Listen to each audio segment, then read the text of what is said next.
He said I'd never make it as a singer. Those words tattooed themselves onto my brain the moment they left his lips. Funny how the universe works. I went platinum and thanked my haters on national television while he watched from his mom's basement. But I'm getting ahead of myself. Let me take you back to where it all started. 3 years ago, I was just another hopeful with a dream too big for my bank account. Music wasn't just something I did, it was oxygen. Every breath, every heartbeat had a melody attached to it. My shitty apartment walls knew more original songs than most producers hear in a lifetime. You know that feeling when your entire body vibrates with certainty? When you know something deep in your marrow? That's how I felt about my voice. It wasn't ego, it was truth. And then there was Marcus Whitfield. God, even thinking his name now makes my stomach acid bubble up like a science fair volcano. Marcus fucking Whitfield. The golden boy of Apex Records with his designer suits and that condescending head tilt he'd give while pretending to listen. The man had discovered some of the biggest names in the industry, which is why I'd spent 6 months stalking his assistant's assistant just to get a meeting. The memory still burns, his corner office overlooking the city. Floor-to-ceiling windows that made me feel like we were floating above the world. The way he leaned back in his Italian leather chair, barely glancing at me as I poured my soul into the acoustic version of my song, Broken Mirrors. I can still feel my fingers trembling against the guitar strings. The way sweat gathered at the base of my spine as I hit the final note, letting it hang in the air between us like a question mark. The silence afterward stretched like taffy. My heart hammered so loud I was sure he could hear it. His face gave nothing away, all sculpted features and calculated neutrality. Then came that smile. Not a real smile, the kind sharks might give if sharks could smile. You'd think after years in this business, I'd be used to rejection. But what came next wasn't just rejection, it was execution. He didn't just pass on my music. He dissected it, dismembered it, and displayed its parts like trophies. My lyrics were derivative, my melody forgettable. My voice, the one thing I had always believed in, was technically competent but utterly soulless. But here's the kicker. Here's the part that turned a normal rejection into my villain origin story. He laughed. Not just any laugh. A full-bodied, head-thrown-back laugh that bounced off his pristine walls and stabbed me from every direction. "Sweetheart," he said, and the temperature in my body dropped 10 degrees. "This industry eats talented people for breakfast. And you? You're not even talented enough to be an appetizer." The words landed like body blows. 1, 2, 3, let me save you years of disappointment. 4, 5, 6, you will never make it as a singer. Not in this lifetime. 7, knockout. I don't remember walking out of his office. Don't remember the elevator ride down 32 floors. Don't remember the subway trip home. All I remember is the bathroom floor of my apartment, cold tile pressed against my cheek as I curled into myself, something primal and wounded tearing its way out of my throat. You know what the worst part of humiliation is? The physical symptoms. My skin felt too small for my body. My chest constricted like it was caught in a vice. For 3 days, food tasted like ash. I'd look in the mirror and see his smirking face superimposed over mine.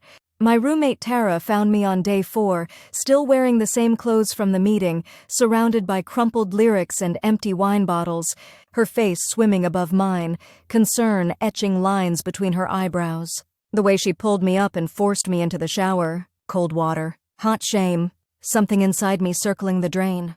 But here's something they don't tell you about rock bottom. It's a solid foundation to build on. Day 5, I woke up different. The pain was still there, but something else had moved in beside it. Something with teeth. I scrubbed my face raw in the bathroom sink and looked at myself in the mirror. Really looked. My eyes were bloodshot constellations. My skin was dull. But beneath all that, there was a spark. Tiny but white-hot. That spark whispered, "What if he's wrong?"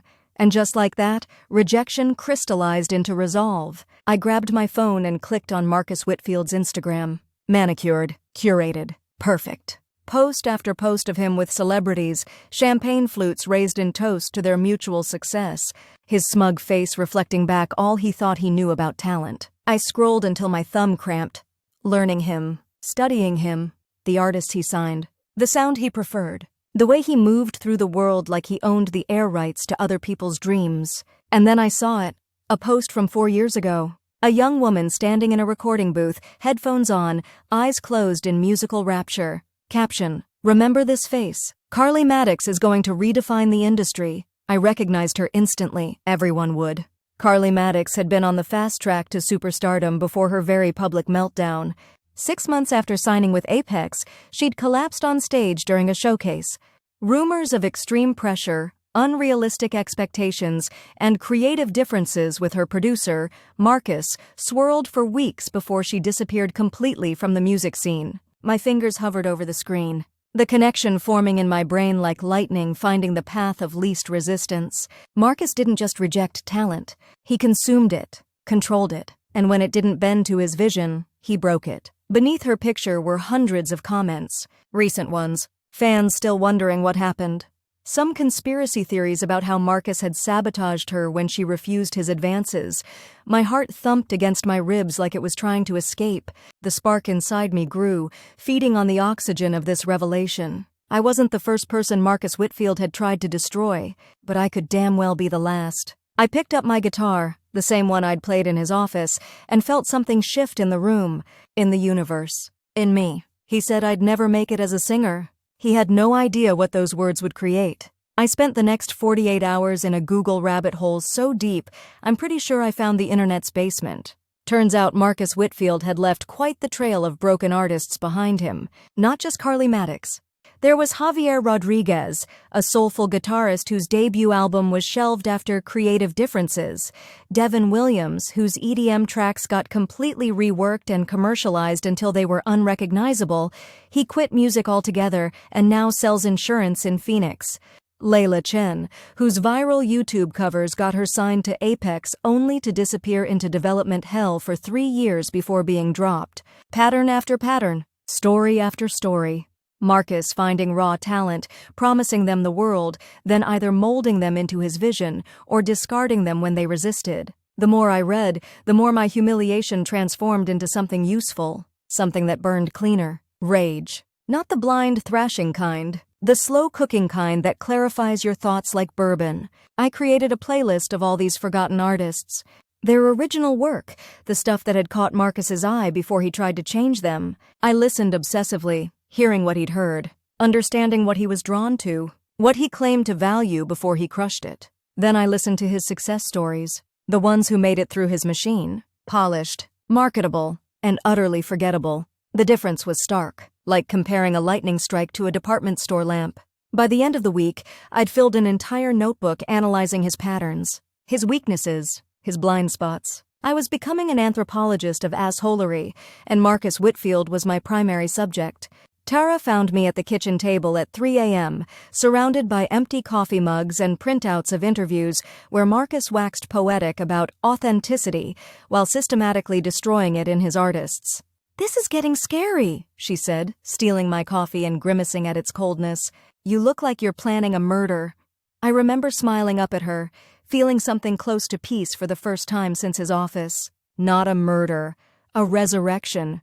She didn't get it then. How could she? I barely got it myself. All I knew was that the path forward had suddenly become blindingly clear. I wasn't going to let Marcus Whitfield be right about me. I called in sick to my waitressing job the next day and did something I'd been putting off for months. I contacted my ex, Damien. Not because I missed him. Trust me, that ship had sailed, hit an iceberg, and was currently fossilizing at the bottom of the emotional ocean. I called him because before we'd dated, before everything got complicated and eventually imploded, he'd been the best sound engineer I knew. The call went about as awkwardly as you'd expect. Yes, I was still making music. No, I wasn't seeing anyone. Yes, I remembered how things ended. No, this wasn't a booty call disguised as a professional favor. After 20 minutes of conversational landmine navigation, I finally got to the point. I needed studio time, professional quality, no shortcuts.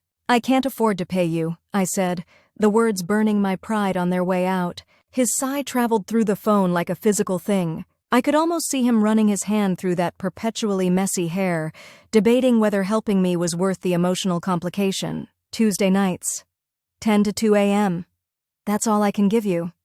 The studio's booked solid otherwise, middle of the night on a weekday. "Of course, but beggars, choosers, etc. "I'll take it," I said, gripping the phone so tight my fingers ached. "And Damien? Thank you." He paused long enough that I thought the call had dropped. "This better be good, Jules. Whatever you're working on." The line went dead before I could respond. Jewel. He'd called me Jules, not Julia. the familiar nickname like a key unlocking a door to our shared past. Funny how a single syllable can carry so much history. I spent the weekend reworking my songs, not changing them to be more commercial or accessible like Marcus would have demanded. I did the opposite. I leaned harder into everything that made them distinctive, made them mine. The anger gave my voice a new edge. Notes I couldn't hit before suddenly felt within reach. Lyrics that had been merely personal now felt universal. Every time I faltered, I heard Marcus's laugh, saw his dismissive wave, and somehow my voice found its way past the block. Tuesday couldn't come fast enough. The recording studio was exactly as I remembered it. Sound panels on the walls, the slight smell of sweat and coffee, equipment worth more than my entire life insurance policy. Damien sat at the mixing board, headphones already on, not looking up when I entered. I sat up without speaking, afraid that conversation would break whatever fragile truce we'd established. 4 hours. That's all I had. I'd prepared 6 songs, knowing we'd be lucky to get through 3. The first take was garbage, my voice tight with nerves, knowing Damien was listening, judging, remembering. The second wasn't much better. By the third, frustration had built to a breaking point. I tore off the headphones and threw them on the stand. "This isn't working," I said to the empty air, knowing Damien could hear me through the glass. His voice came through the talkback speaker, clinical and detached. "You're in your head. Where's the fire I used to hear?" The fire. The thing Marcus said I lacked. The thing Damien had once claimed was what drew him to my music in the first place. I closed my eyes and summoned Marcus's face, his office. The view from those windows making me feel small, his laughter. The casual cruelty of a man who'd seen enough talent to no longer respect it. "Let me save you years of disappointment. You will never make it as a singer. Not in this lifetime." My eyes snapped open, heat flooded my veins. The room felt suddenly too small, too hot, too everything. "Again," I said, jamming the headphones back on. This time, when the intro began, I didn't think, didn't try. I just opened my mouth and let every ounce of the past week pour out. The humiliation, the rage, the determination. All of it funneled through 16 bars of pure, unadulterated truth. When the track ended, silence filled the booth. I stood there, chest heaving, throat raw, waiting for Damien's verdict. 10 seconds passed. 20. Finally, his voice broke through, different now. Lower. Almost reverent. "Holy shit, Jules." 2 words. That's all. But in them, I heard something I'd been desperate for. Validation that maybe, just maybe, Marcus Whitfield was catastrophically wrong about me. I sang for 3 more hours straight. No breaks, no water. Nothing but the music and the memory of Marcus's words driving me forward like a whip at my back. When we finished, Damien handed me a flash drive without meeting my eyes. "Whatever lit this fire in you," he said, his voice hesitating. "Keep it burning." I clutched the drive. 4 songs professionally recorded. My passport to the next phase. Marcus had no idea what he'd created in that corner office. No idea that in trying to extinguish me, he'd only provided more oxygen. The game was just beginning and I was changing the rules. The flash drive became my obsession. I played those 4 songs on every device I owned, analyzing each note, each inflection, each moment where my voice cracked with emotion or soared with defiance. This wasn't just good. It was undeniable. I'd never been the type to truly believe in my own talent. Not deep down where it counts. There had always been that voice, you know the one, whispering that I was just another delusional dreamer. That voice sounded suspiciously like Marcus now, but these recordings silenced it, at least temporarily. I needed a plan, not just the vague, prove him wrong fantasy I'd been nursing, but something tactical, something that would ensure Marcus Whitfield would have to eat his words with a side of public humiliation. The music industry runs on connections. Who you know, who knows you, who owes who favors. I had none of that. What I did have was 4 killer tracks, unhealthy levels of determination, and a rapidly dwindling bank account. "You need to go viral," Tara said one night, sprawled across our couch, scrolling through TikTok while I paced our tiny living room. "Traditional routes aren't working for you, so fuck tradition." I stopped pacing. "I'm not doing some stupid dance challenge." She rolled her eyes so hard I worried they might get stuck. "That's not what I mean. Your whole thing with Marcus, it's a story. People love stories of being underestimated, of proving someone wrong. I considered this. She wasn't wrong. The internet runs on vindication narratives. So what? I post a TikTok saying, 'This famous producer told me I'd never make it. Watch me prove him wrong.' Tara sat up, suddenly energized. Yes, exactly that. But you don't name him yet. You tease it. Make people curious. Then drop one of your songs, that first one from the studio session. The angry one. The idea started taking shape in my mind, not just a social media stunt but the first move in a longer game. And, she continued, warming to her strategy, you document everything.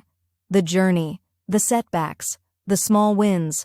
People will invest in your story before they even hear your music.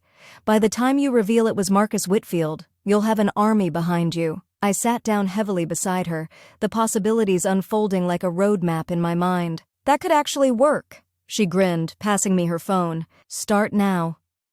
No makeup, just you. Raw and real. Tell them how it felt to be dismissed.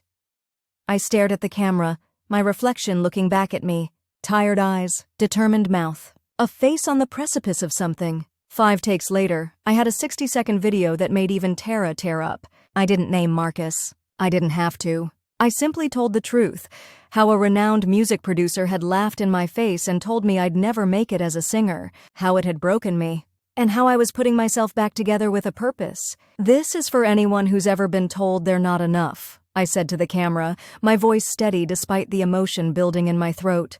Watch what happens when someone underestimates you. I ended the video with 30 seconds of my song Underestimated, the one where my voice had that new raw edge to it, the one where Damien had whispered holy shit in my ear. We posted it at 9 p.m. on a Tuesday night and went to bed. By morning, it had 50,000 views. By noon, 200,000. By dinnertime, we'd crossed the million mark. The comment section exploded with support, with stories of rejection, with demands to hear the full song. Major music accounts started sharing it. Then came the DMS. People asking for the track, asking who the producer was, asking if I had representation. I responded to every message with the same line. Full song drops Friday. This is just the beginning. The rush was indescribable. Validation is a hell of a drug, especially when it comes with numbers attached. But beneath the high was something steadier, a sense that the universe was finally balancing its books. My phone buzzed with a text from an unknown number. Saw your TikTok. Impressive numbers. We should talk. I showed it to Tara, who immediately ran the number through every search engine and social media platform. Holy shit, she breathed, looking up from her laptop. It's Layla Washington.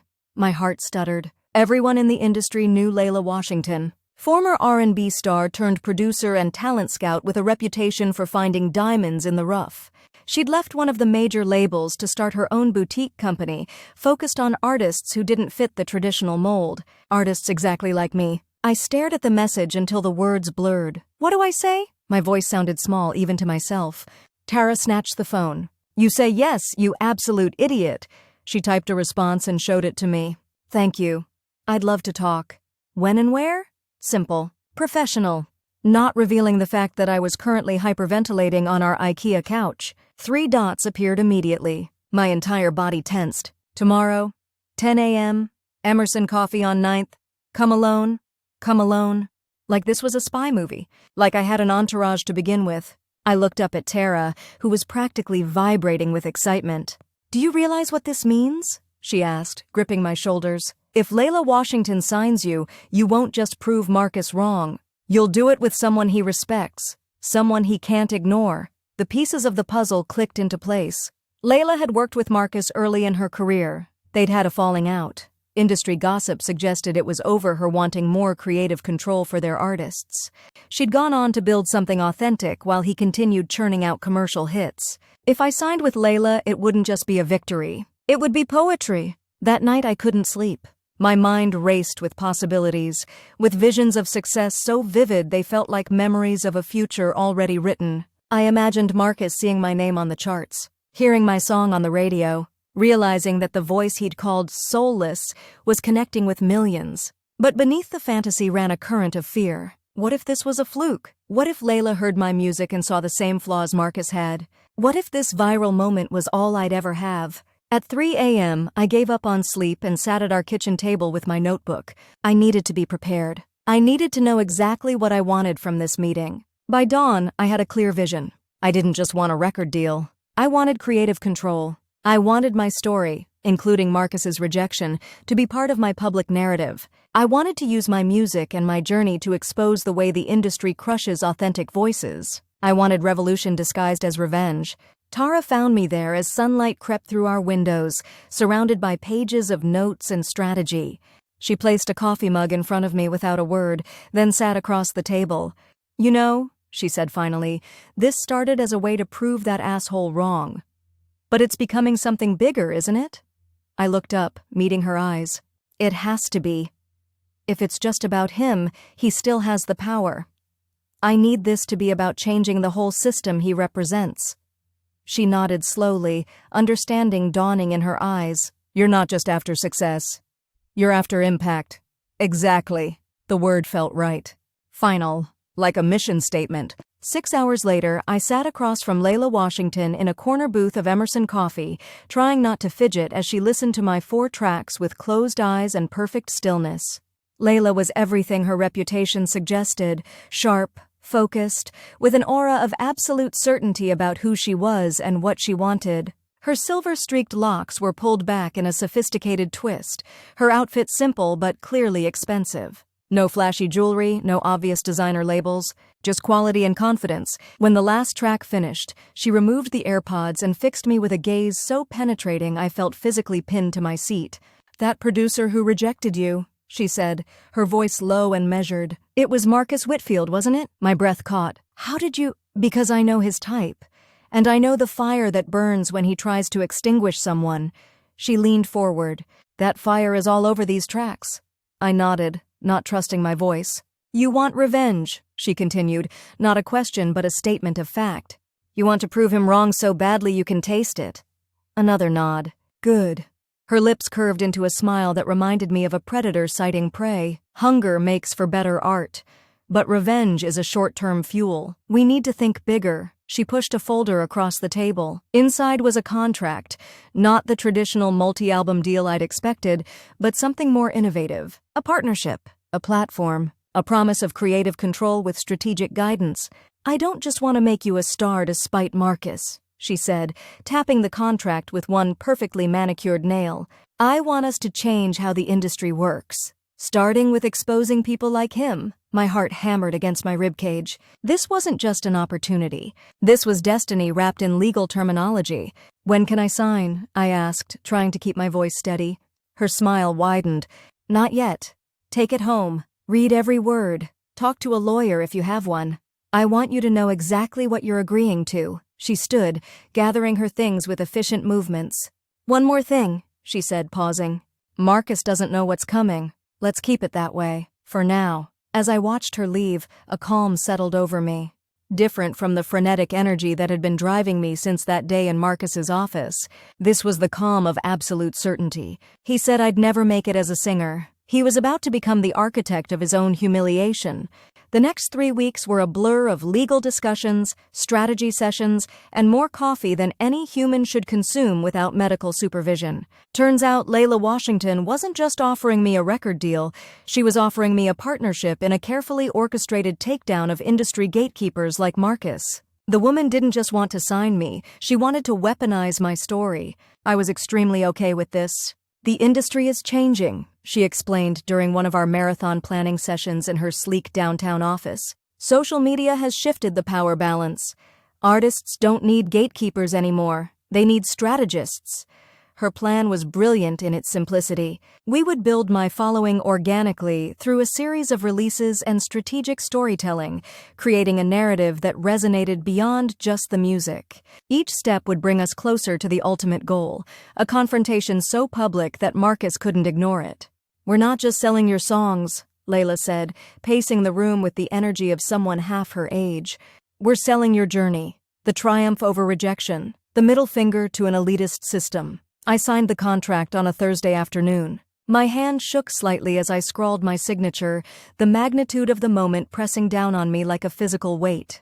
"Congratulations," Layla said, her smile warming her usually intense features. "You just took your first step toward making history." That night, I sat cross-legged on my bed, staring at the signed contract and trying to process how my life had transformed in less than a month. From devastated rejection to viral sensation to signed artist with a mission. Sleep evaded me as questions circled my mind like hungry sharks. Was I doing this for the right reasons? Was revenge really the foundation I wanted to build a career on? What if all of this, the viral moment, Layla's interest, was just another cosmic joke the universe was playing on me? Around 2 a.m., I gave up on sleep and pulled out my guitar. The melodies that came weren't angry anymore. They were something more complex, determined, yes, but also quietly confident, as if my subconscious had already accepted what my conscious mind was still afraid to believe. I was good enough. I always had been. By morning, I had the framework of a new song. Not about Marcus or rejection or revenge, but about reclaiming your own narrative. Finding strength in the story others try to write for you. I recorded a rough demo on my phone and sent it to Layla with a simple message: something new. Less anger, more purpose. Her response came within minutes. This is how we win, not with rage, but with truth.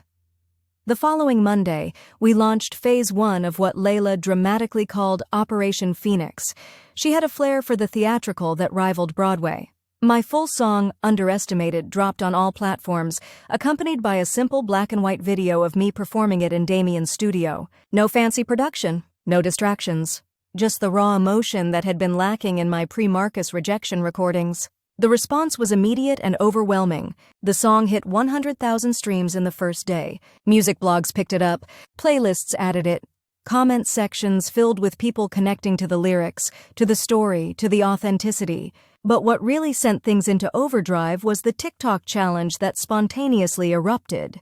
People began posting their own rejection stories with my chorus playing in the background. Underestimated started trending. Each video a testament to resilience, to proving someone wrong, to rising from the ashes of someone else's dismissal. I watched in awe as the movement grew beyond me, beyond my specific grudge against Marcus. This was becoming something universal, a collective middle finger to everyone who had ever tried to diminish someone else's light. Layla called me at midnight, her voice vibrating with controlled excitement.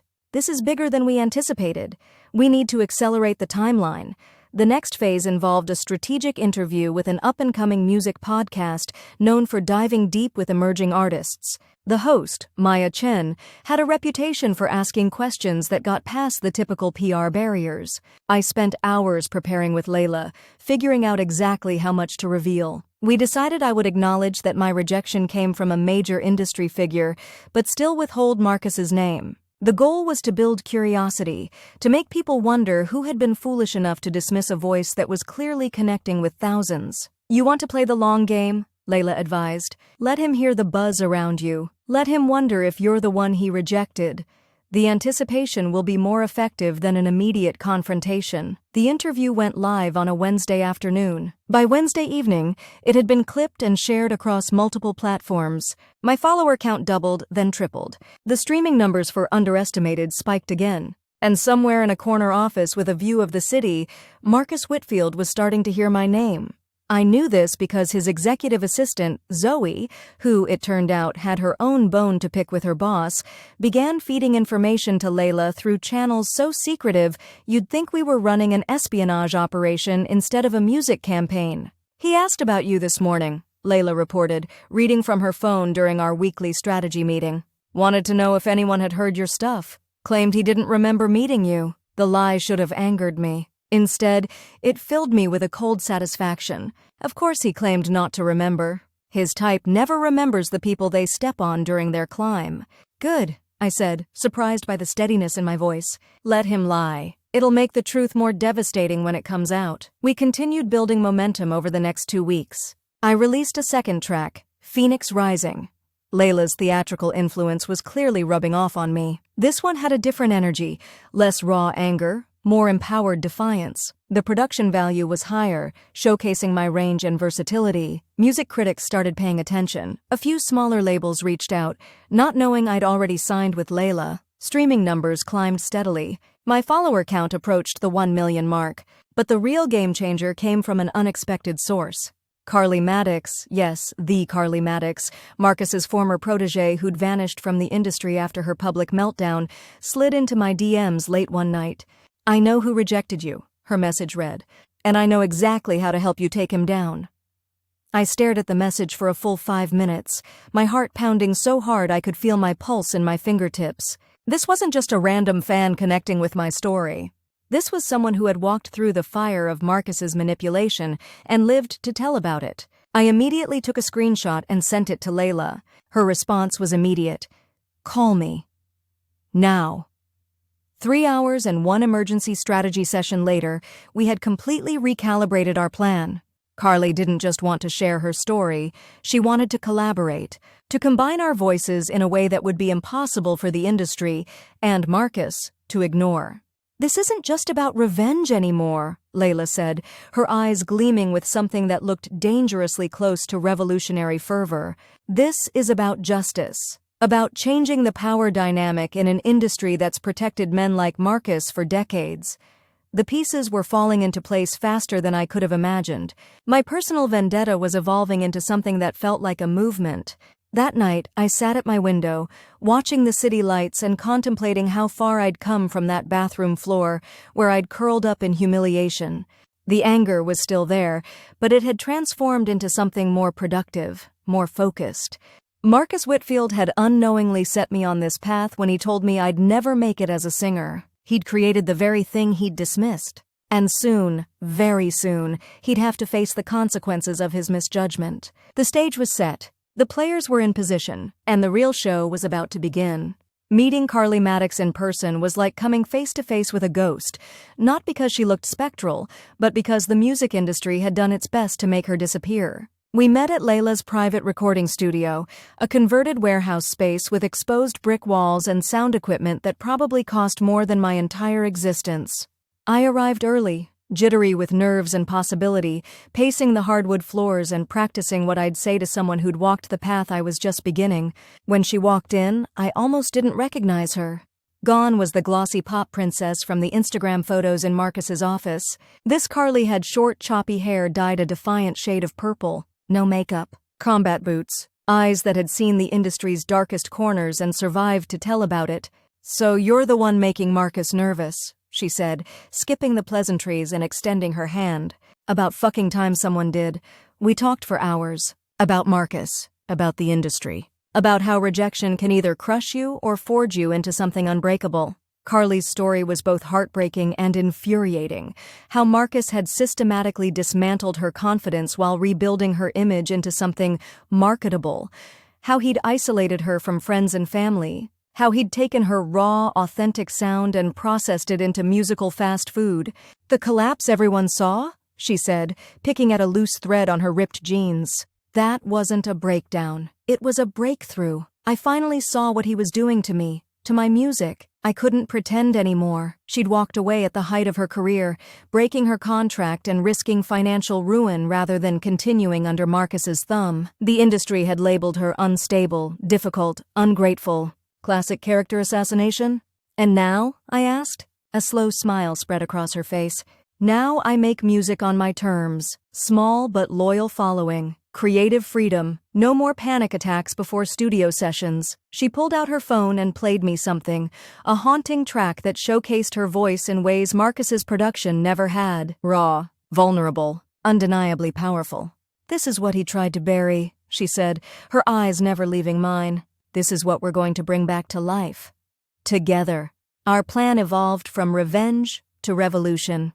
Carly had connections to other artists Marcus had chewed up and spit out, not just the ones I'd found in my research, but others who'd been silenced by NDAs and settlement agreements. She'd been building a network in the shadows, waiting for the right moment to bring their stories to light. That moment, it seemed, was now.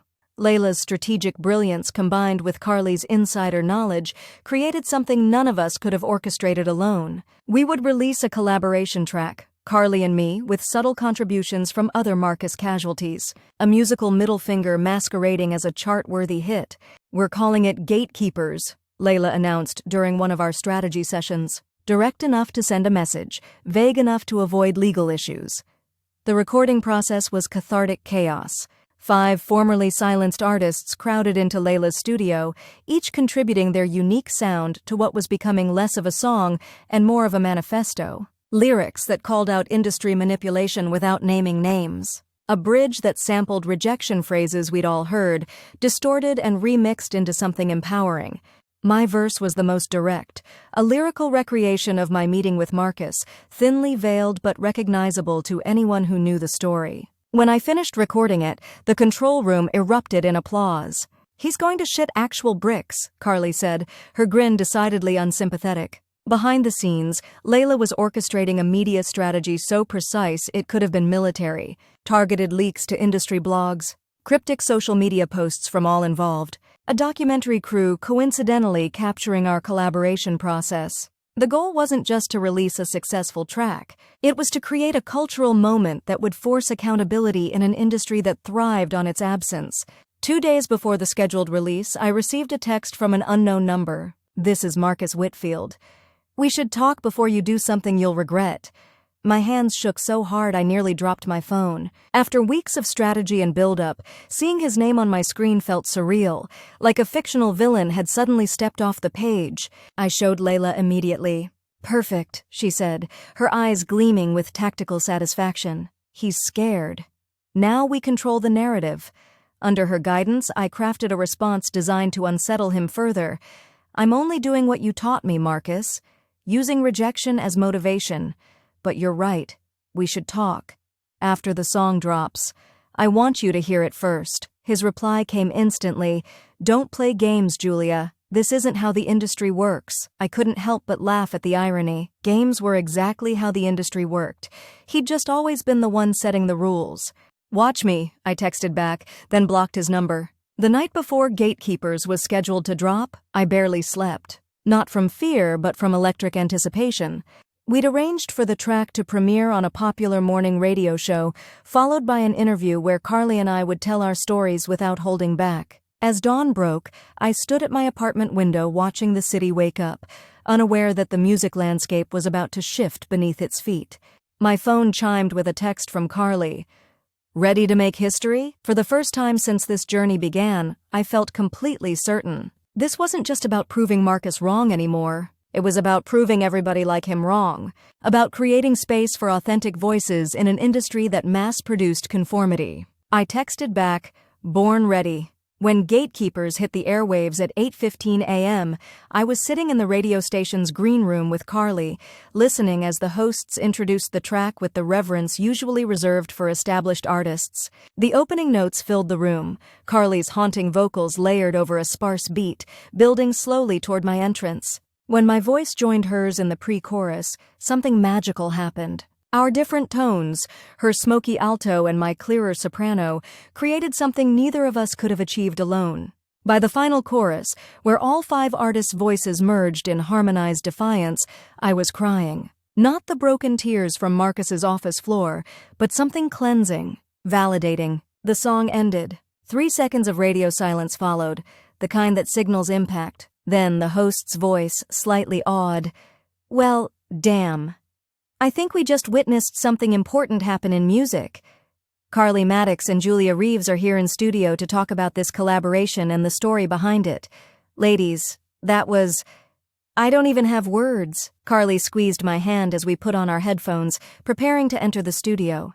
"Remember," she whispered, "no matter what happens next, he can never take this moment from you." She was right. Marcus might still have his corner office, his industry influence, his carefully curated Instagram feed of success, but he no longer had my silence. And silence, I was learning, was the only true currency in an industry built on controlling the narrative. As we walked into the studio, I felt something shift in the universe. In me. Power returning to its rightful place. He said I'd never make it as a singer. I was about to prove him catastrophically wrong, live on air with thousands listening. The real revenge wasn't just succeeding. It was succeeding loudly, publicly, and with receipts. The radio interview changed everything. Carly and I didn't just promote a song, we detonated a cultural bomb. For 90 minutes, we methodically dismantled the myth of Marcus Whitfield, the visionary producer with the golden ear.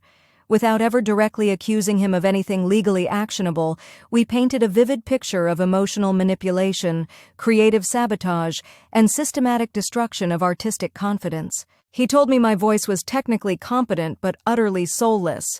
I said into the microphone, the memory still sharp enough to draw blood. then laughed and said I'd never make it as a singer. Carly nodded, jumping in with her own story. He isolated me from everyone who ever told me the truth. Called it artistic focus. It was control, pure and simple. The host, clearly sensing the ratings goldmine unfolding in his studio, gave us the space to speak without interruption. The phone lines lit up like a Christmas tree, other artists calling in to share similar experiences. Not all with Marcus specifically, but with the toxic power dynamics that defined the industry. By the time we left the studio, Gatekeepers had been streamed over 100,000 times. Music Gatekeepers was trending nationally. Our phones wouldn't stop buzzing with notifications, messages, interview requests. Holy shit, Carly breathed as we stood on the sidewalk outside the station, watching the numbers climb on her phone screen. This is bigger than we thought. Layla met us for lunch, her usually composed demeanor crackling with triumphant energy. Marcus has been calling me non-stop for the past hour, she said, sliding into the booth with the grace of a jungle cat. Apparently, his investors are concerned about the unsubstantiated allegations. The thought of Marcus panicking in his corner office, watching as his carefully constructed reputation began to crumble, sent a warm rush of satisfaction through my body. This wasn't just revenge. This was justice with a spotlight. What's our next move? I asked, picking at my salad, too amped up to actually eat. Layla's smile was pure strategy. We've been invited to perform at Soundfest next weekend. Main stage. Prime time slot. My fork clattered against the plate. Soundfest wasn't just any music festival, it was the industry showcase event of the season. Executives, producers, influencers, everyone who mattered would be there, including, inevitably, Marcus. How did you pull that off? Carly asked, clearly impressed. I didn't, Layla replied, looking pointedly at her phone. The festival organizers did. Seems they're very interested in being on the right side of this particular cultural moment. That's when I realized what was happening. We weren't just creating waves, we were creating fear. Fear of being associated with the old guard. Fear of backing the wrong horse in a race where the finish line had suddenly moved. Marcus's first public response came that afternoon, a carefully worded Instagram post expressing disappointment in the mischaracterization of his mentorship approach. The caption was PR sanitized nothingness, but it was the photo choice that revealed his panic, a strategic throwback showing him with a group of successful female artists, all smiling, all apparently thriving under his guidance. The comment section became a war zone within minutes.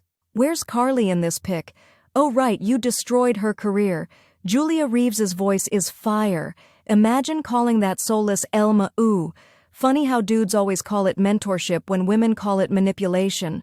I watched the backlash unfold with a strange detachment, like I was observing someone else's revenge fantasy instead of living my own. Part of me had expected to feel nothing but savage glee at Marcus's public squirming. Instead, I felt something more complex, satisfaction tinged with an unexpected hollowness. Damien called that evening, his voice careful, measured. You're everywhere today. Yeah, I said, pacing my bedroom, still processing the day's events. It's surreal. Is it what you wanted? The question wasn't judgmental, just curious.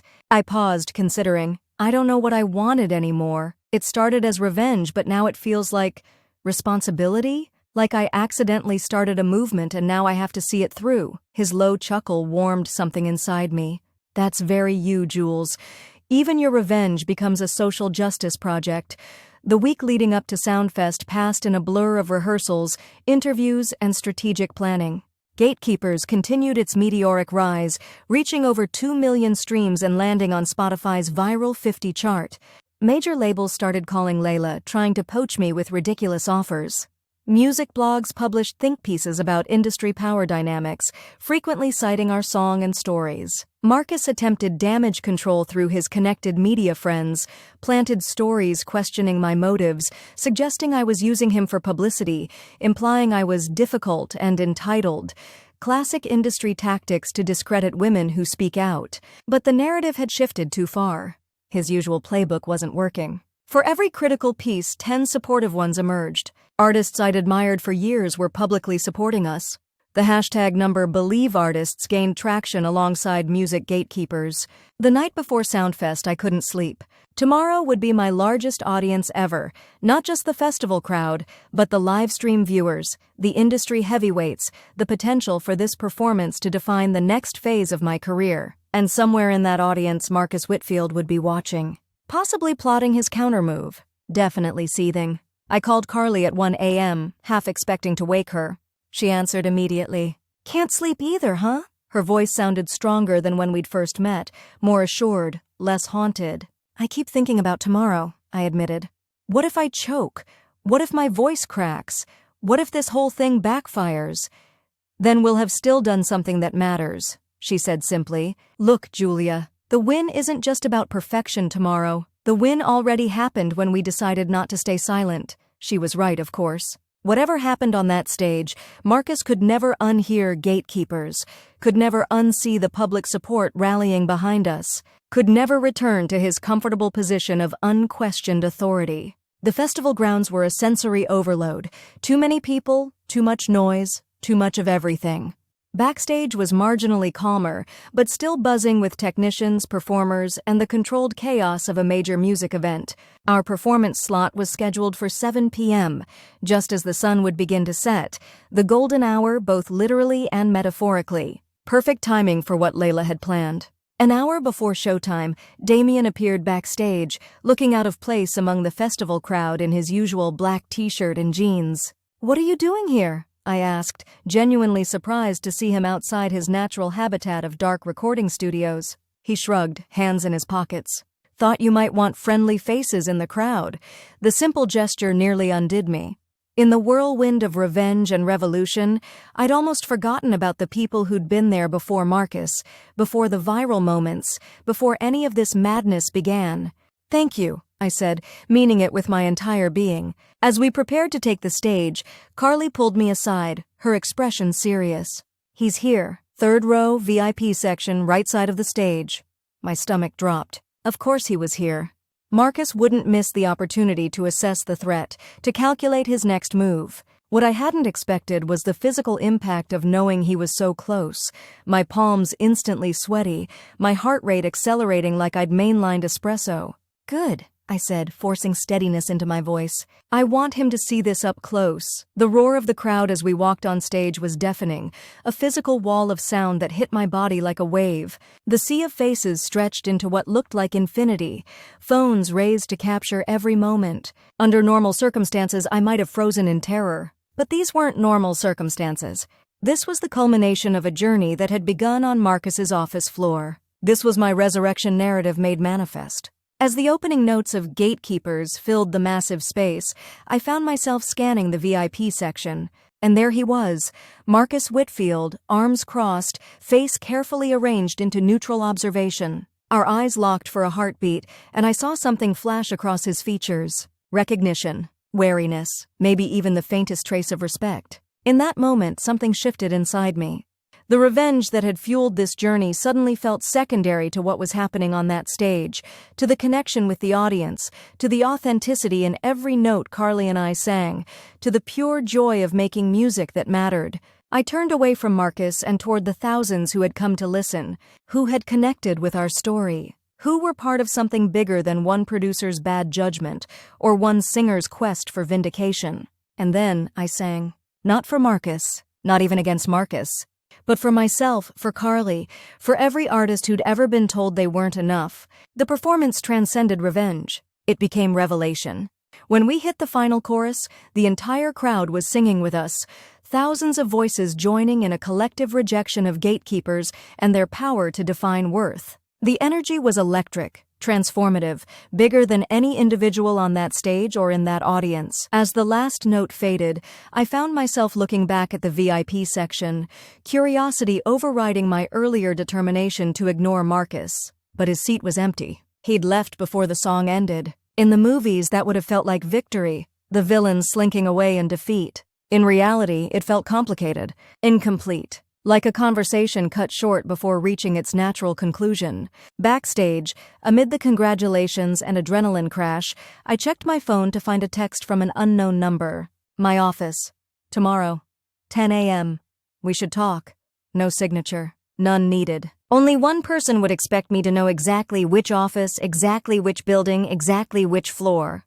Carly read the message over my shoulder, her expression darkening. You're not going alone. But I knew, with the strange certainty that had been guiding this entire journey, that I was. That this final conversation needed to happen exactly where it had begun, in Marcus Whitfield's corner office, with its floor-to-ceiling windows and view of a city that suddenly seemed full of possibilities instead of obstacles. Actually, I said, tucking my phone away, I am. The revenge tour had reached its final destination. Tomorrow would be the encore, the part where I'd finally look Marcus Whitfield in the eye not as a rejected hopeful, but as an artist whose voice he could no longer dismiss. He said I'd never make it as a singer. Now he wanted to talk. Standing in the elevator of Apex Records, I felt like I was experiencing some weird form of time travel. Same building. Same floor button. Same nervous sweat collecting at the base of my spine. But everything else had changed. 3 months ago, I'd ridden this elevator clutching my guitar case like a life preserver, desperately hoping Marcus Whitfield would see something in me worth investing in. Today, I carried nothing but my phone and the weight of 2 million streaming numbers. The irony wasn't lost on me. When the doors opened on the 32nd floor, the receptionist did a double take. Last time, she'd barely glanced up, treating me like just another hopeful nobody. Today, her eyes widened with recognition. Julia Reeves, I said, enjoying the flash of panic that crossed her face. I'm here to see Marcus. Of course, she stammered, already reaching for the phone. He's expecting you. The walk down that long hallway felt like a victory lap. Every step a reminder of how far I'd come since I'd last walked this path. Employees peeked out from offices, whispering behind their hands. My name rippled through the space like a sound wave. Marcus's assistant looked like she was about to have an aneurysm when I approached her desk. Ms. Reeves, she said, her voice strained with forced politeness. Mr. Whitfield will see you now. I paused before the familiar mahogany door, taking a moment to center myself. This meeting wasn't about begging for validation anymore. This was about closure, about completing the circle. I pushed open the door without knocking. Marcus Whitfield stood at his window, back to the door. Silhouette outlined against the city skyline. Same power pose as before, same expensive suit, same calculated attempt to establish dominance in the space. But when he turned, I saw the cracks in the facade, the slight redness around his eyes, the tension in his jaw, the way his shoulders carried the weight of public opinion that had shifted dramatically against him. Julia, he said, gesturing to the chair across from his desk. Thank you for coming. I remained standing. I'm not here for long, Marcus. Just curious what you could possibly have to say to me after everything.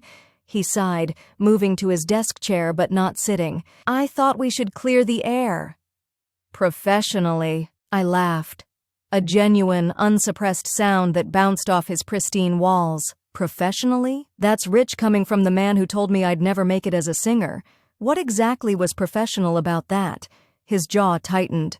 I say a lot of things to a lot of artists. This business requires thick skin.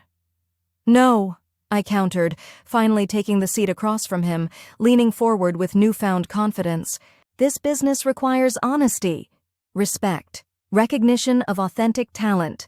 All the things you failed to provide. Marcus sat down heavily, rubbing his temples like a man nursing the world's worst migraine. In a way, I supposed he was. A migraine named Julia Reeves that wouldn't respond to typical treatment. Look, he said, his voice dropping into something that almost resembled sincerity. I misjudged you. Clearly, the market has spoken. The market? I repeated incredulously. Is that what you call 2 million people connecting with our story of being dismissed by people like you? Is that what you call the hundreds of artists who've come forward since our song dropped? He spread his hands in a placating gesture. What do you want me to say, Julia? That I was wrong? Fine. I was wrong about your commercial viability. My professional assessment was incorrect. The clinical detachment in his voice sent a fresh wave of anger through me. Even now, even here, he was incapable of real human connection, of seeing artists as people rather than products. You still don't get it, I said, shaking my head. This was never just about me proving you wrong.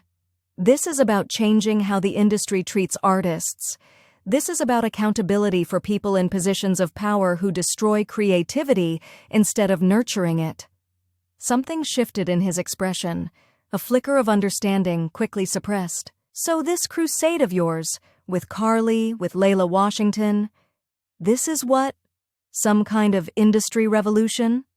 We prefer to call it a correction, I replied, enjoying the way his eye twitched at Layla's name. Their professional rivalry clearly still rankled. Marcus leaned back, studying me with new eyes. Not the dismissive glance of our first meeting, but the calculating assessment of a strategist re-evaluating a threat. What exactly do you want from me, Julia? An apology? Public endorsement? Your own sub-label at Apex? Name it. The offer hung in the air between us. 3 months ago, any of those things would have seemed like winning the lottery. Now they felt like cheap consolation prizes. I don't want anything from you, Marcus. The truth of it settled into my bones as I spoke. That's the point you're missing. Your power over me, over my career, over how I see myself as an artist, it's gone. He blinked, genuinely thrown off balance for perhaps the first time in our acquaintance. Then why come here today? The question was fair. Why had I come? Why step back into the scene of the original crime? Closure, I said finally. To look you in the eye as an equal, not as someone begging for your approval. And maybe, to thank you. His eyebrows shot up. Thank me? I nodded, surprising myself with the realization. If you hadn't rejected me so brutally, I might never have found my real voice. Might never have connected with Carly or Layla. Might never have discovered what I'm actually capable of. I stood up, suddenly ready to leave this office and never return. You created the very thing you dismissed, Marcus. There's a certain poetry in that. He remained seated, something like grudging respect flickering across his features.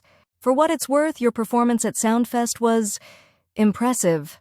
The compliment, so long desired and now so irrelevant, almost made me laugh again. Save it. We both know my value doesn't come from your assessment anymore. I moved toward the door, then paused, turning back for one final look at the man who had unknowingly set me on this path. He seemed smaller somehow, less mythic.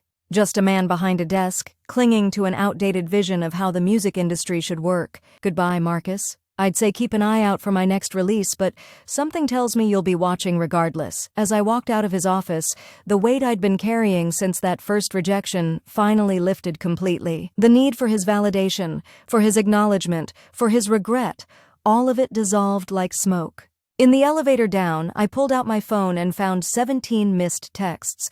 From Carly, from Layla, from Damien, from Tara, all asking how the meeting had gone. What Marcus had said. Whether I'd gotten the satisfaction I'd been seeking. I smiled at my reflection in the polished elevator doors. The woman looking back at me wasn't the same one who'd ridden up in tears 3 months ago. This woman stood straighter, looked calmer, carried herself with the quiet confidence of someone who knew exactly what she was worth.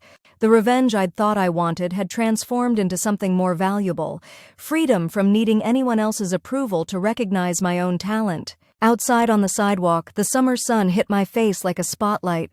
My phone buzzed with a text from Layla. Well? I typed back. It's done. Meeting you at the studio in 30. I have ideas for the new EP, because that was the truth of it. The confrontation with Marcus wasn't the climax of my story.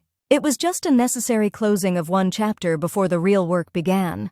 2 weeks later, I stood on another stage, this one at the Billboard Music Awards. Gatekeepers had just won Best Collaboration, and I found myself at the microphone, looking out at an audience that included legends I'd grown up idolizing. 3 months ago, I was told I'd never make it as a singer, I said, clutching the award with still trembling hands. Today, I'm standing here because I refuse to believe that story. The applause washed over me like a wave. To anyone who's ever been dismissed, underestimated, or told they're not enough, other people's limitations are not your reality. Their no is not your final answer. I looked directly into the camera, knowing he might be watching, not caring if he was. And to all the gatekeepers out there, thank you for the motivation. We went platinum and proved you wrong. The roar of the crowd drowned out anything else I might have said. Carly joined me on stage, throwing her arm around my shoulders as we held the award up together. Not just a victory for us, but for everyone who'd ever been told they didn't have what it takes. Later that night, as we celebrated at the after-party, Damien found me by the bar, that familiar half-smile playing at his lips. So, Jules, he said, clinking his glass against mine, what's next?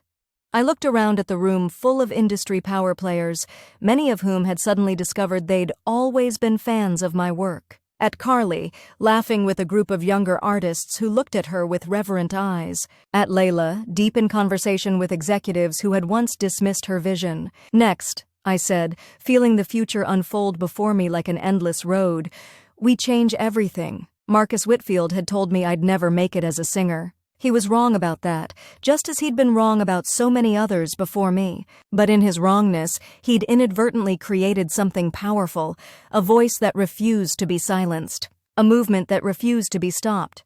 Sometimes the best revenge isn't proving someone wrong, it's proving yourself right. 1 year after that Billboard win, I sat in my own studio. Yes, my studio, watching a fresh-faced singer pour her heart into the booth. She reminded me of myself. Raw talent, big dreams, and that hungry look people get when they're desperate to be heard. The difference? She wasn't singing for some executive's approval. She was recording for Rebirth Records, the label Layla, Carly, and I had founded with our fuck you money from gatekeepers, and the subsequent EP. Our mission statement, framed on the wall in elegant script over a platinum record, giving voice to the underestimated. Below it, in smaller text, no gatekeepers allowed. Sometimes revenge doesn't look like what you expect. Sometimes it's not just a moment of triumphant vindication, but a complete reinvention of the system that wounded you. I'd imagined my revenge would end with Marcus's humiliation, with him recognizing my talent and regretting his dismissal. Instead, it evolved into something far more powerful, creating spaces where future artists would never have to experience what we did. That was perfect, Zoe, I said into the talkback mic as she finished her take. Let's take 5. She emerged from the booth, eyes wide with the vulnerability that comes from sharing something authentic. Was it really okay? I feel like the bridge still needs work. I smiled, recognizing my former self and her self-doubt. It was honest. Everything else we can refine. Honesty is the one thing we can't manufacture. As she headed to the break room, Tara walked in, now officially our head of digital strategy instead of just my perpetually supportive roommate. Have you seen the numbers from the showcase? She asked, waving her tablet with characteristic enthusiasm. I shook my head. We'd held our first Rebirth Records showcase last week, featuring 6 artists who'd been rejected by major labels. The kind of talent Marcus and his ilk would have either tried to reshape or dismissed entirely. We broke the livestream record, she announced, practically vibrating with excitement. Over 3 million viewers, and number No Gatekeepers is still trending. A warm satisfaction spread through my chest, not the sharp, vindicating pleasure of personal revenge, but something steadier, more sustainable. Any word on how Apex is handling the competition? I couldn't help asking. Tara's grin turned mischievous. Marcus issued another statement about evolving with the changing landscape and announced their new Artist Forward initiative. I snorted. Translation, they're hemorrhaging talent to us and trying to save face. Exactly, she nodded. Too little, too late. 3 more of their development artists requested contract releases this week. Their A&R department is in shambles. I should have felt triumphant at this news. A year ago I would have. But revenge, I was learning, had a diminishing return. Each new report of Marcus's struggles gave me less satisfaction than the last. Not because I'd forgiven him, but because I'd outgrown the need for his downfall to validate my success. Later that afternoon, Carly burst into my office without knocking, a habit she'd never bothered to break despite our transition from revenge conspirators to business partners. You're going to want to see this, she said, sliding her phone across my desk. It was an industry news article. The headline made my breath catch. Marcus Whitfield steps down as head of Apex Records. I scanned the article, a strange emptiness replacing what should have been satisfaction. According to sources close to the situation, Marcus was leaving to pursue independent projects after reassessing career priorities. Corporate speak for forced out. The article specifically cited Apex's failure to adapt to changing industry dynamics and significant loss of market share to newer, artist-centered labels, a thinly veiled reference to us. Carly watched me expectantly. Well, champagne time? I set the phone down, surprising myself with my response. I don't think I want to celebrate this. She tilted her head, purple hair falling across one eye. Seriously? After everything he did, this was the goal, wasn't it? Was it? I asked, genuinely uncertain.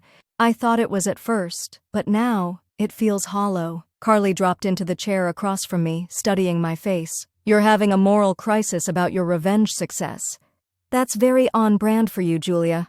I laughed despite myself. I'm not saying he didn't deserve it, just that it doesn't feel as important anymore. Like, his downfall is a footnote, not the headline. She nodded slowly, understanding dawning. Because we've already built something better than what he was protecting. We've already won the war, so this particular battle feels irrelevant. Exactly. The realization settled into me with the weight of truth. When we started this, I needed him to be wrong about me to believe I was right about myself. Now I don't. Carly leaned back, a slow smile spreading across her face. Look at us, evolving and shit. Very mature. That evening, as I walked home through the city that had once seemed so intimidating, my phone buzzed with a text from an unknown number. Congratulations on everything. You've changed the industry in ways I never could. Or would. You were right. I was wrong. MW. I stopped dead in the middle of the sidewalk, pedestrians flowing around me like a human river diverted by a sudden obstacle. Marcus, reaching out, admitting he was wrong. The text I'd once fantasized about receiving. The validation I'd craved during those dark days curled on my bathroom floor, and yet I felt nothing but a calm acknowledgement, no surge of triumph, no vindictive glee, just the quiet recognition that this message had arrived too late to matter in the way it once would have. I didn't respond. Not out of spite, but because there was nothing left to say. Our conversation had reached its natural conclusion that day in his office. This was just an epilogue neither of us truly needed. That night, I stood on the balcony of my new apartment, a far cry from the cramped space where I'd once nursed my wounded dreams, and looked out at the city lights. Somewhere out there, Marcus Whitfield was contemplating his next move, his legacy altered by our collision course. I hoped in some strange way that he'd find his own reinvention. Not because I'd forgiven him, but because staying stuck in old patterns seemed like punishment enough for anyone. My phone chimed with a calendar reminder. Meeting with Rolling Stone, cover interview, 9 a.m. The irony wasn't lost on me. Tomorrow I'd be interviewed for the cover story of Rolling Stone, not just about my music, but about Rebirth Records and the industry-wide reckoning we'd helped spark. About creating alternative paths to success for artists who didn't fit the traditional mold. The headline they'd proposed, Julia Reeves, the voice of change. Not the singer who proved her critic wrong, not the artist who got revenge, but the voice of change. My revenge had transcended the personal and become something universal. Something that would outlast any individual victory or vindication. When I'd started this journey, all I'd wanted was to prove Marcus Whitfield wrong, to make him eat his words when he said I'd never make it as a singer. To thank my haters from a position of success. But revenge, I've learned, is most powerful when it becomes irrelevant to your happiness. When proving someone wrong stops being the goal and becomes merely a stepping stone to creating something right. Did I go platinum and thank my haters? Sure did. But the real victory wasn't in the platinum records or award speeches, or even in Marcus's eventual downfall. It was in reclaiming my voice, in helping others find theirs. In building something that made the old gatekeepers obsolete, rather than just replacing them. He said I'd never make it as a singer. He was wrong. But the most beautiful part of this story isn't that he was wrong. It's that whether he was right or wrong no longer defines me. That's the revenge nobody tells you about. The moment when your villain's opinion becomes just another voice in a crowd that can no longer drown out your own.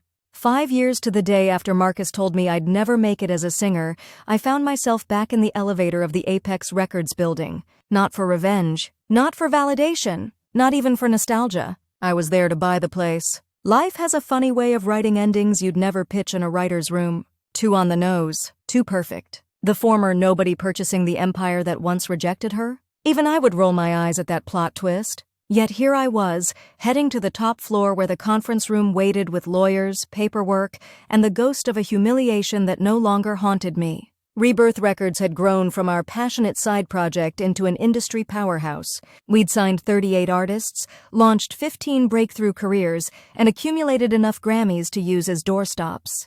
More importantly, we'd changed how the business worked, prioritizing artist development over disposable hits, creative control over commercial formulas, authenticity over marketability. The elevator doors opened on the 32nd floor, but instead of walking toward the conference room, I found myself drawn to the hallway leading to Marcus's old office. My feet moved automatically, muscle memory guiding me back to the scene of the crime. The office door stood open, empty now except for a few packing boxes. The floor-to-ceiling windows still offered that same breathtaking view, but the space felt smaller somehow. Less intimidating? Just square footage waiting for new purpose. Feeling sentimental? I turned to find Layla standing in the doorway, elegant as always in her tailored suit, silver locks now fully embracing their natural gray. "Just paying respects to a past life," I said, running my fingers along the empty desk where Marcus had once delivered his career execution. Layla's smile held the wisdom of someone who'd witnessed many industry rises and falls. "You know he's been asking to meet with you." I nodded. Marcus had reached out several times since his departure from Apex, first through intermediaries, then through increasingly direct channels. I'd neither accepted nor explicitly rejected these overtures, letting them hang in conversational limbo. "Are you ready for that conversation?" Layla asked, her tone neutral, carrying neither encouragement nor caution. I looked out at the city skyline, considering the question honestly. I don't know what we'd even talk about anymore. What's the point? Closure, maybe? For him, not you. You've clearly moved on. Had I? Standing in this office, I searched for any lingering resentment, any smoldering embers of that once raging fire. There was nothing but cool acknowledgement of a pain long processed. "I suppose I have," I admitted, surprised by how true it felt. The meeting went smoothly, signatures exchanged, hands shaken, ownership transferred. By noon, Rebirth Records officially owned Apex, along with its catalog, artist contracts, and legendary brand name. "What are you going to do with it?" one of the outgoing board members asked as we concluded the formalities. I smiled, having considered this question for months. Preserve what works. Transform what doesn't. Honor its legacy while ensuring it never creates another story like mine. That evening, we held a small celebration at my loft, just the original core team who'd been there from the beginning. Carly, whose Purple Revolution album had finally earned her the critical recognition she'd always deserved. Tara, now our COO, whose business instincts had proven as valuable as any musical talent. Damien, who'd eventually become more than my producer, but that's another story entirely. And surprisingly, Zoe, my first Rebirth Records signing, now our most successful artist with 3 platinum albums and a reputation for mentoring younger singers. "I've been thinking," I said, as we lounged around with champagne, watching the sunset paint the city gold. "I want to transform Marcus's old office into a recording studio. For developing artists who can't afford studio time." "Poetic justice," Carly approved, raising her glass. "I like it." "Speaking of Marcus," Tara interjected, never one for subtle transitions, "I heard he's starting some kind of artist development consultant business." I wasn't surprised. Marcus was nothing if not adaptable. In the years since leaving Apex, he'd kept a relatively low profile, occasionally appearing as a guest judge on reality competition shows or giving interviews about how the industry was evolving. "Good for him," I said, meaning it. "Maybe he's finally figured out what artists actually need." Damien shot me an amused look. "That's very magnanimous coming from the woman who orchestrated his professional downfall." I laughed, shaking my head. "I didn't orchestrate anything. He made a terrible call, and the universe served him the consequences. I was just the delivery system." "Still," Zoe said, her young face serious beyond her years, "what you did changed everything. For all of us. You turned your rejection into a revolution." The word hung in the air. Revolution. So much bigger than revenge. So much more meaningful than proving one man wrong. My phone buzzed with a text. I glanced down to see Marcus's name on my screen for the first time in years. "Congratulations on the acquisition. If you're ever interested in hearing my side of the story, I'm ready to tell it. No excuses. Just context. 5 years ago, this message would have been the validation I craved more than oxygen. Now it was just words on a screen from a man whose opinion had become irrelevant to my self-worth." I set the phone aside without responding. Maybe someday I'd be curious enough to hear his side. Maybe not. Either way, it wouldn't change where I was now. "What are you smiling about?" Damien asked, sliding in beside me on the couch. "Just thinking about how differently things could have gone," I said, leaning against his shoulder. If Marcus had signed me that day, if he'd seen what you saw? Damien chuckled, his arm warming my shoulders. The world would have gotten a watered-down, commercially viable version of you instead of, he gestured around at our gathered family, at the platinum records on the wall, at the empire we'd built. All of this. He was right. Success without the rejection would have been a completely different story. Probably a smaller one. Definitely a less impactful one. Later that night, after everyone had gone and the apartment fell quiet, I pulled out my old notebook, the one where I'd first plotted my revenge against Marcus Whitfield. The pages were filled with angry scribbles, elaborate schemes, and raw emotion that felt like it belonged to someone else now. On the final page, I wrote a new entry. He said I'd never make it as a singer. He was wrong, but that's the least interesting part of this story. The real story is what happens when rejection becomes redirection. When revenge evolves into revolution. When proving someone wrong becomes less important than proving yourself right. Sometimes your critics are accidentally your greatest allies. They show you exactly who you don't want to become while pushing you toward who you were always meant to be. So here's to the haters, especially the one in that corner office who laughed at my dreams. Thank you for the motivation. I went platinum and built an empire, but I didn't do it for you. I did it despite you. And eventually, I did it without thinking of you at all. That's the sweetest revenge.